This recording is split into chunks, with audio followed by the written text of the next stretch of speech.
Assalamualaikum warahmatullahi wabarakatuh. Perkenalkan, nama saya Ahmad Muzaki Ufron dari kelas 11 MIPA 5. Di sini saya akan membahas materi tentang alat-alat optik.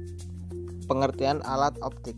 Alat-alat optik adalah alat-alat yang menggunakan lensa dan atau cermin untuk memanfaatkan sifat-sifat cahaya, yaitu dapat dipantulkan dan dapat dibiaskan. Cahaya tersebut digunakan untuk melihat.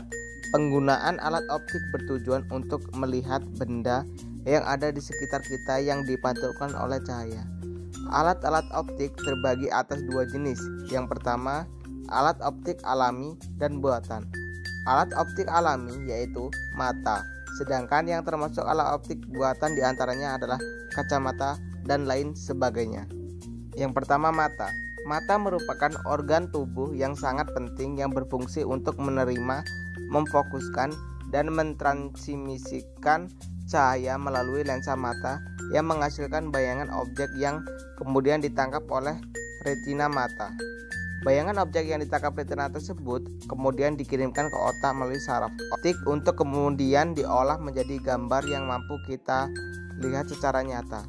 Mata hampir berbentuk bulat dengan diameter sekitar 2,5 cm dan dibungkus cangkang atau sklera berwarna putih yang keras sebagai pelindung.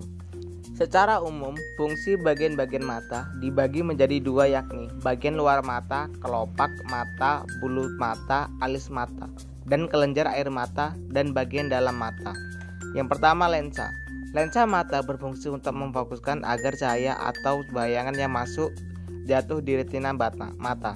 Pupil bertugas mengatur jumlah cahaya yang masuk ke bola mata. Sklera melindungi bola mata terhadap gangguan luar yang bersifat mekanis atau eks benturan, serta berfungsi untuk menjaga bentuk bola mata. Koroid berfungsi memelihara retina dan mencegah terjadinya pemantulan cahaya di dalam ruang internal mata dengan cara menyerap cahaya yang tidak diperlukan. Retina menjadi tempat penerimaan cahaya dan tempat jatuhnya bayangan benda. Saraf optik akan meneruskan informasi bayangan benda yang diterima retina menuju otak.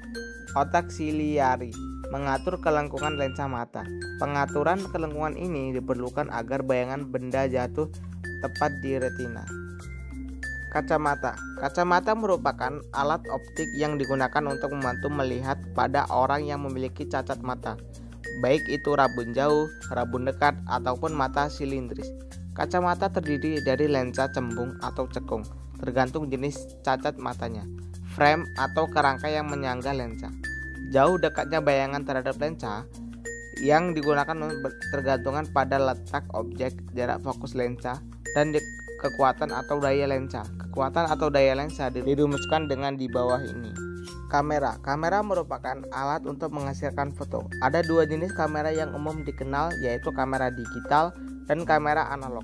Saat ini yang akan dibahas adalah kamera analog.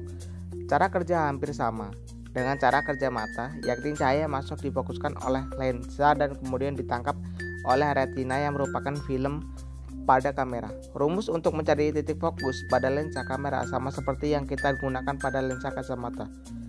Kamera terdiri atas sebuah lensa cembung, diafragma, dan film. Lensa pada kamera dapat diubah-ubah letaknya sedemikian agar bayangan yang dibentuk lensa selalu terletak tepat pada film. Sifat bayangan yang dibentuk kamera adalah nyata, terbalik, dan diperkecil. Loop atau kaca pembesar hanya terdiri dari satu lensa positif dan berfungsi untuk memperbesar ukuran bayangan yang terbentuk di retina. Loop sebenarnya merupakan lensa cembung yang diletakkan antara mata dengan benda yang akan diamati. Loop banyak digunakan oleh tukang arloji untuk melihat komponen-komponen arloji yang berukuran kecil. Mikroskop. Mikroskop merupakan alat optik untuk melihat benda-benda kecil dengan perbesaran yang lebih besar dari pembesaran loop. Dapat mencapai lebih dari 100 kali lipat dari pembesaran benda.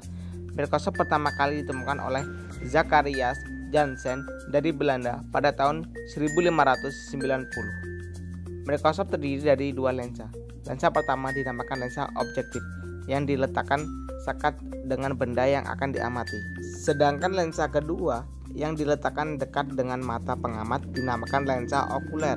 Lensa okuler bertindak sebagai loop. Ada dua cara dalam menggunakan mikroskop, yaitu dengan mata berkomodasi maksimum dan dengan mata tak berkomodasi.